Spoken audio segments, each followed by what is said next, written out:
to jump in with something, Mr. Roy. Yes. I definitely wanted to say, and I don't know if this is, and you would know this, obviously, is one thing I really liked is how GT would bring so much of what we asked him. Again, Z, I feel like you and I did talk about this quite a bit, is how he would bring so much, if we'd ask him questions, I feel like so many of his answers were sort of were based more in life, like how to live your life, like how to conduct yourself as somebody who is representing this art. How there were so many things that he would ask him something and it would be about, you need to be brave and you need to be intelligent. What was it?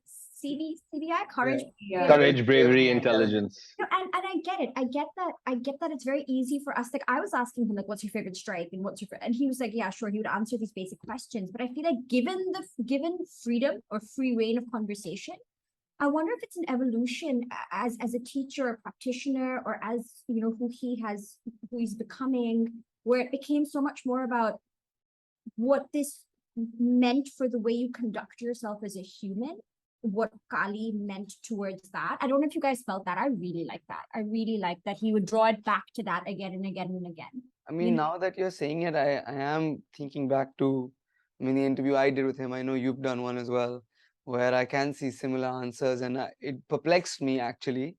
And oftentimes it has frustrated me. I just want a straight answer sometimes. And I think one of the reasons GT doesn't give straight answers is because it's what he calls thought provoking process, where he wants you to do a lot of the work without trying to look for an easy shortcut from him. But there are sometimes when people are like, yeah, I'm willing to do the work. I am doing the work. But if you could just give me an insight, it might help a little bit. Adi, you do the same thing, bro. I do. No, I do. I definitely agree. I mean, because I know how much of that process, as frustrating as it is, I know that process has really benefited. If anybody believes I have some understanding of this art, it's because of that process. And so I definitely believe in that process. But it's definitely been one of my struggles too, because also you have to understand that when I went to train in the Philippines, I didn't have a me, right?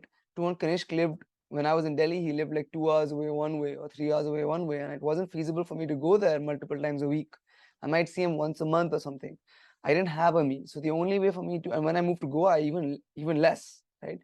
When the only way for me to train would be, I'm going to go to the Philippines, I'm going to figure out what I'm going to do in the year, and then I'm going to come back, train. I don't know if this is the right way. I don't know if this is going to pay dividends. I don't know if this is a waste of time. But when I go back the next year, then I pick up more notes, additions, subtractions, little variations.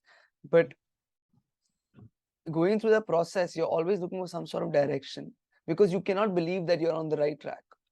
At least I, with already my lack of confidence, issues in my imposter complex and all of these kind of things, I already have this thing where I'm like, I must be, this cannot be right.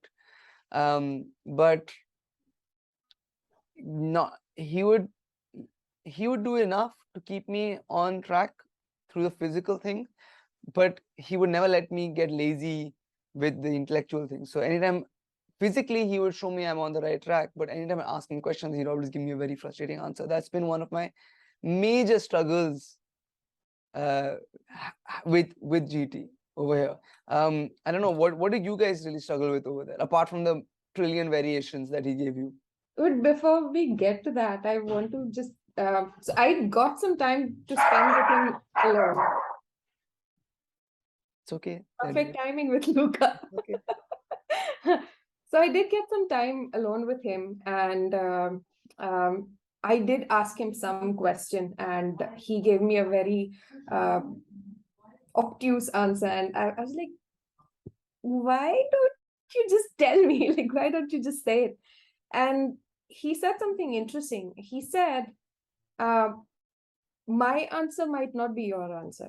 And he just stopped at that. And I was like, shit, that summarizes everything that we've done for the past 2 weeks, because he doesn't want to give his answer because it will probably not make sense to me. And that is why I think it's been pushing us to go on this journey and find out what is the answer for yourself. So a bit too profound, right after a really nasty, dirty joke. Yeah. So much wisdom, all of us, and I think I was quiet for the rest of the drive home because I was just thinking about this shit that makes sense. That's what this was about, because his answer is probably not. Also, I think the thing that people tend to forget, it's not his answer that's important. It's the process that led him to the answers that we are trying to go through. Because that's how we find our own answer. And that's one thing that spending time with him really gives you an insight into that process. Yeah. I think I Because would a lot of his answers were stories Yeah. that seemed unrelated a yeah. lot of times. So it was his way of saying, this is how I got there. So he wasn't telling us, okay, this is the answer, but something like, this is how I got to my answer. And that was just like one perspective. And Yeah. there has been so much to think about. Next time Neha gives me a lecture about ranting, this is what I'm going to say. You were going to say something, Neha? No, I was just gonna say, I think that I might have found it frustrating is not the right word, but I would have found it harder to I don't even know how to phrase it, but I think because I've been with you for the last 2 years and you do teach like this as well. I feel like that was almost like seeing like a macrocosm of like the way you tend to teach. It was really interesting actually to kind of see like where that came from. For me at least, it was like, oh, I see. You know what I mean? Like you connect the dots that way. It's kind of lovely. It's always lovely, I think, to meet your teacher's teacher, because then you kind of start to see your teacher as a student. Agreed. And it changes your perspective on your teacher. Seeing you around GT for me was eye-opening, because for me, you have been the epitome of this art. I love how you move. I love your interpretation of it. So many people have told me your martial arts genius, emotionally vacant. But like, you know, so I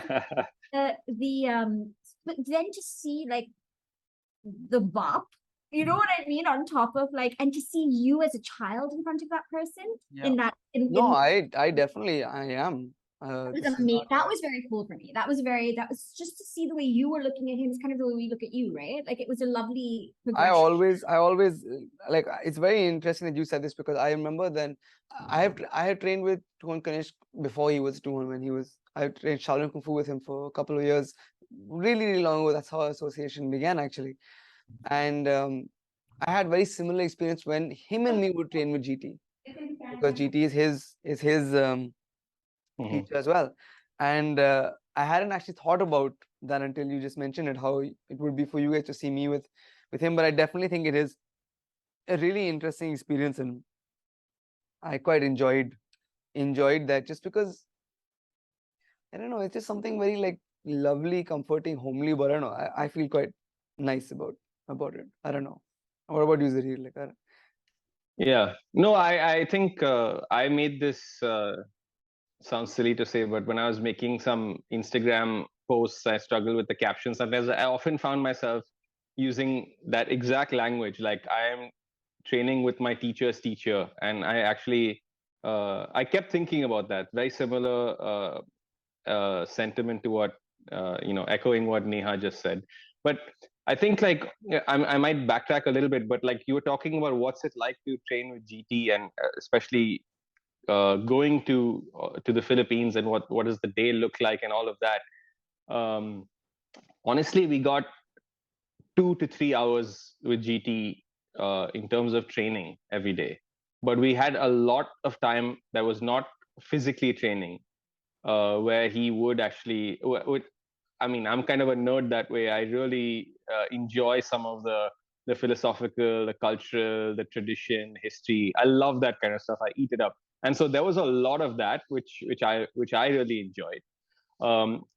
But this thing about GT is, he's not like, Kali is not just something he does on the side. Like he basically is Kali. So just as an example of me asking him a question, going back to the thing about asking him a question and not getting a straight answer, like all of us, some of us here in this group have like knives and enjoy knives, and or have a favorite weapon. We were just chatting, just him and me alone, and I asked him what I thought was a casual question, like, almost like, what's your favorite color? But I asked him, what's your favorite weapon? And GT didn't give me, he wouldn't tell me. He didn't say stick, knife, sword, nothing. He was like, I don't have a favorite weapon because it depends on like the situation. Like I gotta be ready to do whatever with whatever I have, including improvised weapons. My answer, I mean the answer I wanted was like, there's this particular, knife or sword that I really like. But GT wouldn't say that. He was just like, no, it all depends on. So he's just like in this warrior mode all the time. Yeah. He won't even tell you this is my favorite. Yeah. So that's what I think was really interesting. And this thing about like provoking you to think all the time was, Yeah. as Shweta also said, more than the physical aspect, it's mentally, it can be mentally exhausting.